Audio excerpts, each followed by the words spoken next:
Hello guys, welcome to my YouTube channel Srishti coaching. आज हम exercise 5.2 का हमारा 18th क्वेश्चन करने जा रहे हैं। अच्छे से देखेंगे, बहुत इंपॉर्टेंट क्वेश्चन है, एग्जाम में पक्का आता है, तो अच्छे से सोल्यूशन देखना, बहुत इजी वे से करवाएंगे आपको। तो शुरू करते हैं हमारा question. The sum of the fourth and eight terms of an AP is 24। कहते जी फोर्थ और एट टर्म का जो सम है प्लस है वो 24 है। And the sum of the sixth and 10th terms is 44। इन दोनों टर्म्स का जो सम है वो कितना दिया है, 44 दिया है। Find the first three terms पता करनी है। एक एपी की हमें फर्स्ट थ्री टर्म्स पता करनी है। कोई बड़ा क्वेश्चन नहीं है, बट इंपॉर्टेंट क्वेश्चन जरूर है, इजी है। ठीक है, अच्छे से स्टेटमेंट पढ़ोगे तो अच्छे से क्वेश्चन को कर लोगे। ठीक है, तो अच्छे से सॉल्यूशन देखना इसका। शुरू करते हैं हमारा 18th क्वेश्चन का सॉल्यूशन। देखो कैसे करवाते हैं आपको इजी वे से। देखो फोर्थ और एट्थ टर्म का सम 24 है। फोर्थ टर्म को क्या लिखेंगे, A4। एट्थ टर्म को क्या लिखेंगे, A8। इक्वल्स टू कितना आया, 24। A4 का फॉर्मूला कितना बनेगा, A प्लस 3D। और A8 का फॉर्मूला कितना बनेगा, A plus 7D equals to 24 आया।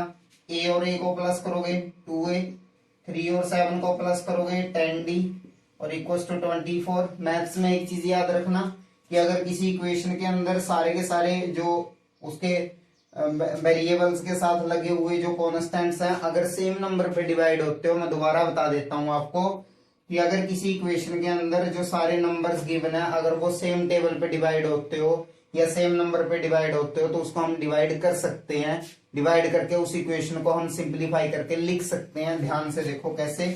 ठीक है, ध्यान से देखो कैसे। ये सभी नंबर 2 से डिवाइड होते हैं ना, तो हम लिखेंगे इधर डिवाइडेड बाय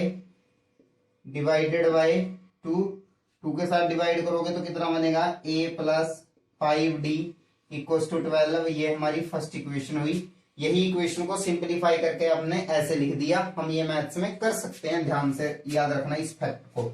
ओके, अब दूसरी चीज देखो, सिक्स्थ और 10th टर्म का प्लस कितना दिया, 44।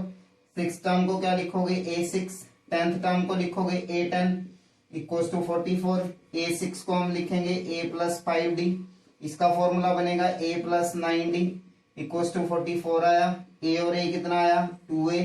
5 और 9 कितना बना, 14D इक्वल्स टू 44 आया। उसके बाद क्योंकि इसके भी सारे नंबर्स 2 पे डिवाइड होते हैं ना, अभी फैक्ट समझाया था ना, अगर 2 से डिवाइड होते हैं भैया तो 2 से डिवाइड कर दो उसको। क्या लिखोगे, डिवाइडेड बाय क्या लिखोगे, 2। ठीक है, इक्वेशन क्या बनेगी आपकी, इक्वेशन बनेगी आपकी A plus 7D equals to 22। ये आपकी सेकंड इक्वेशन बन गई। ओके, आगे फर्दर क्वेश्चन को सॉल्व करते हैं। अब ये दो इक्वेशन है आपके पास, एक ये वाली और एक ये वाली। दो इक्वेशंस को सॉल्व करने के लिए आपको इस चैप्टर में कौन सा मेथड समझाया था, थर्ड चैप्टर का मेथड है, कौन सा मेथड है बताओ जल्दी कमेंट करके बताओ अच्छे से। कौन सा मेथड यूज करते हैं, वो यूज करते हैं हम एलिमिनेशन मेथड। कौन सा method, elimination method. Very good, आपको तो अच्छे से आता है वो। ठीक है, एलिमिनेशन मेथड यूज करोगे तो क्या लिखोगे, subtract first equation from second equation. पहली इक्वेशन को दूसरी इक्वेशन में से माइनस कर दो, सब्ट्रैक्ट कर दो। दूसरी इक्वेशन क्या है आपके पास, A plus 7D equals to 22 है। ठीक है, फर्स्ट इक्वेशन क्या है आपके पास, फर्स्ट इक्वेशन है A plus 5D equals to कितना है, 12 है ना। तो इधर क्या लिखोगे, 12 माइनस कर दो, इसका साइन चेंज किया, minus minus minus. Elimination method में क्या करते हैं, जो नीचे वाली टर्म्स होती हैं उनके जो साइंस है उनको हम चेंज कर देते हैं। जैसे अभी मैंने चेंज किए हैं, जो पॉजिटिव है वो नेगेटिव में बदल जाएगा। अगर इधर नेगेटिव होता तो इधर पॉजिटिव आ जाता। इसके साथ कट हुआ, कितना आया, 2D।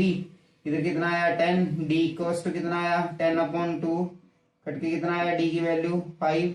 उसके बाद put the value of D in first equation के अंदर इसको पुट करो।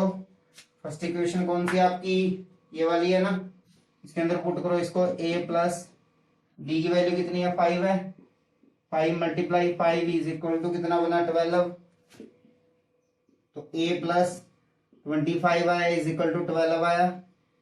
यही वाली है ना, हाँ। ए इज इक्वल टू कितना आया 12 minus 25, A is equal to कितना आया माइनस का 13।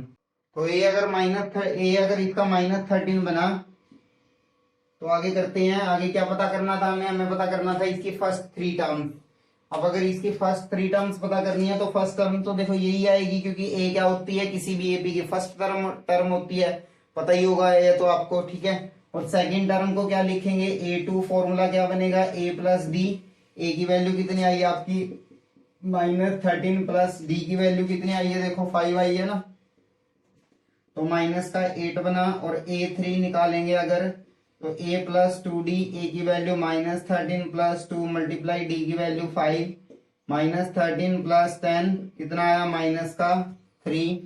तो ये आपको आप जो हमें क्वेश्चन के अंदर 3 टर्म्स पता करनी थी वो भी हमने फाइंड करके दे दी। यही था हमारा एक्सरसाइज 5.2 का 18th क्वेश्चन। बहुत इजी वे से आपको समझाया है। वीडियो अच्छी लगी है तो वीडियो को क्या करना है, लाइक भी करना और चैनल को सब्सक्राइब भी करते जाना। Okay, thank you for watching.